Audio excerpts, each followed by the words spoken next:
Baiklah, selamat malam pemirsa di rumah. Kembali lagi dengan saya Lukman Hakim di acara Talk Show yang membahas tentang dunia kita. Pada malam hari ini kita kedatangan bintang tamu yaitu Bang Ilham Fadli dan Bang Daus. Bang Ilham Fadli dan Bang Daus dipersilakan masuk.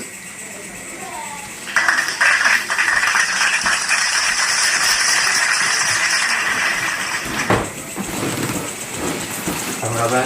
Alhamdulillah baik Bang. Lagi sibuk apa nih sekarang?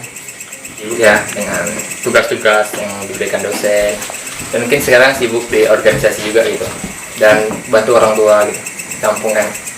Kalau misalnya Pak Daus, Kalau saya sekarang sibuk mengajar sebagai guru.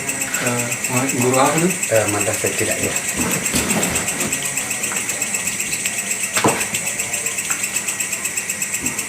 Kan pada masa pandemi COVID-19 ini kan Pak yang tadi sibuk dengan tugas kuliahnya, sedangkan Pak Daus sibuk dengan mengajar guru-guru, mengajar murid. Pada masa COVID-19 ini kan mahasiswa dan guru belajar secara daring kan ya. Iya. Gimana tanggapan Pak Ilham Fadli mengenai pembelajaran daring ini dan tugas-tugas yang dikumpulkan tuh gimana? Saya dulu ya. Kalau tanggapan saya mengenai kuliah daring ini ada dua sisi ya, ada positif dan negatif tentunya. Tapi pada kuliah daring ini tentunya banyak sekali nampak negatif gitu. Karena kenapa? Karena kita jarak jauh gitu kan, PJJ gitu, pendidikan jarak jauh tentunya. Dan ini menjadi kendala gitu. Kita tidak langsung secara bertatap muka sama dosen kita gitu kan. Tentunya yang materi yang disampaikan itu kurang paham, jadi kurang efektif lah. Itu sih dari sisi negatifnya menurut saya. Kalau dari sisi positifnya itu kita lebih bisa dekat dengan keluarga, bisa berkumpul dengan keluarga, sehingga ini menjadikan kita lebih dekat gitu pada saat era sekarang ini. Dan tentunya juga ya kita lebih dekat gitu kan dengan sang pencipta, karena mengingat kondisi seperti ini gitu kan. Mungkin itu. Berarti menurut Pak Ilham Fadli dengan pembelajaran daring ini tidak setuju? Ya gimana lagi kan, kalau maunya ya tidak setuju, tapi keadaan sudah memaksakan seperti ini ya kita harus mau tidak mau ya kita harus ikuti kebijakan dari pemerintah ya. Apa yang pemerintah terapkan ya itulah yang terbaik gitu. Kalau misalkan pembelajaran daring ini kuota itu dari kampus apa Pak Ilham sendiri yang membeli? Oh, kalau untuk sejauh ini ya masih dari tanggungan sendiri gitu. Tapi ada kemarin rumor berita ya yang disampaikan juga dari pemerintah bahwasanya akan ada bantuan subsidi, tapi sampai saat sekarang ini belum ada gitu. Kalau misalnya Pak Daus, gimana tanggapan Bapak tentang mengenai menjadi guru? Oke, tanggapan saya semenjak pelajaran daring ini di sekolah, yang pertama di sini pembelajarannya kurang efektif, atau kita menilai anak murid itu kurang efektif karena kita membelajarkan aja tidak semuanya kita berikan, karena hanya untuk mengasih tugas dan sedikit penjelasan, tidak semua penjelasan yang dapat kita berikan untuk anak murid kita. Di situ juga wali muridnya juga kadang ada juga yang kurang tanggap dengan pembelajaran daring ini, seperti jangkauannya yang terlalu jauh, seperti kurangnya jaringan di desa-desa. Jadi ada juga sedikit wali murid yang belum mengerti tentang pembelajaran daring ini. Gitu kan. Kalau misalnya pengumpulan tugas tuh setiap hari apa kan ada jadwalnya tuh Pak? Iya. Setiap hari apa? Kalau untuk pengumpulan tugas biasanya kami hari ini, misalnya hari Senin kami berikan tugas kepada anak. Mungkin untuk hari pengumpulannya hari Kamis. Hari Kamis itu setelah pengumpulan, hari Sabtu kami pulangkan, hari Sabtu kembali lagi kami berikan tugas. Itu jarak waktunya. Jadi pembatasan pembelajarannya kurang. Ada pada kuliah daring ini kan ya, sering menggunakan handphone, dia. Anak-anak sekarang tuh lebih cenderung menggunakan handphone tuh untuk bermain game daripada mengerjakan tugas. Gimana? Ya menurut tanggapan saya gitu ya.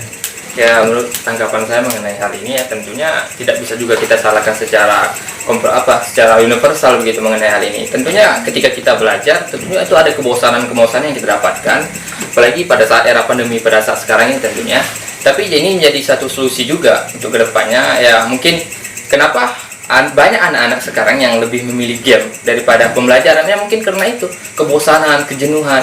Tapi menurut saya ketika kita sudah menjadi seorang mahasiswa, tentunya kita itu harus dituntut untuk berpikir kreatif, maksudnya berpikir jauh gitu ke depan, karena pada dasarnya mahasiswa ini ada agen of change begitu.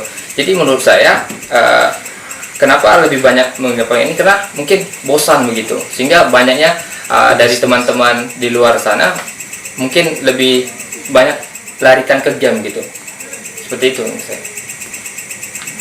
Kalau tanggapan Bapak? Kalau tanggapan saya memang sih kayak anak-anak sekarang kan cara pembelajaran dari ini mulai dari kan ada main game juga jelas pasti kan. Kenapa menurut saya anak itu banyak main game? Karena menurut saya pendapatan pembelajarannya itu melalui Google. Ibaratnya dia dapat tapi ilmunya tidak dapat.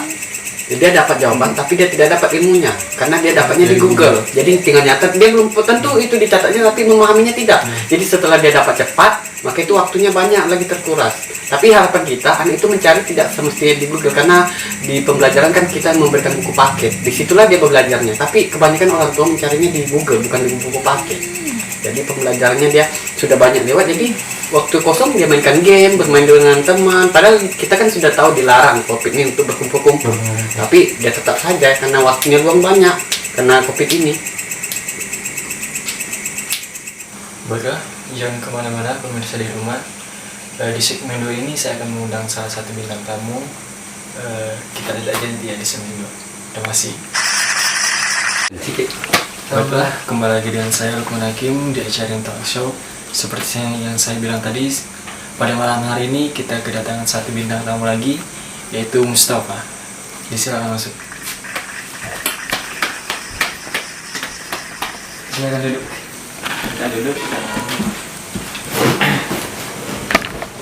Halo, apa kabar? Alhamdulillah sehat sekarang. Alhamdulillah.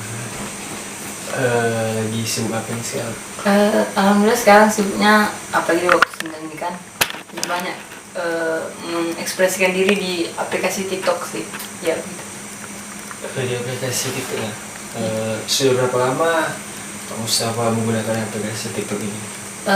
Saya menggunakan aplikasi TikTok ini sekitar 1 tahun yang lalu. Ya kurang lebih 1 tahun yang lalu. 2019 akhir di. Gimana, apa yang Pak Mustafa rasakan selama menggunakan aplikasi TikTok selama 1 tahun? Saya Apakah rasa ada kendala atau komen-komen kan para netizen yang kurang Iya, sedap di Saya rasa setelah saya kurang lebih menggunakan aplikasi TikTok ini ada banyak sisi, tidak semuanya itu baik dan tidak semuanya itu juga buruk, tergantung kita.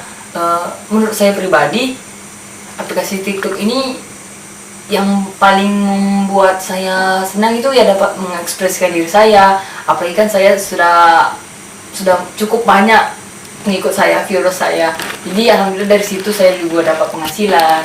Tapi itu tergantung kitanya, niat kita kemana untuk aplikasi TikTok ini. Kalau kita bawa kepada kebaikan, insya Allah itu baik. Apabila kita bawa kepada keburukan, itu akan berdampak buruk juga untuk diri kita sendiri. Gitu sih. Itu tergantung persepsi masing-masing. Saya ibaratkan TikTok itu seperti 2 mata pisau, ada yang tajam dan tumpul. Gitu kira-kira. Baiklah, Pak Mustafa, terima kasih telah datang di acara talk show ini. Baiklah, terima kasih telah menonton video talk show saya yang bertema dunia kita. Apabila ada kata, saya minta maaf. Saya Lukman Hakim undur diri. Terima kasih. Wassalamualaikum warahmatullahi wabarakatuh. Bye.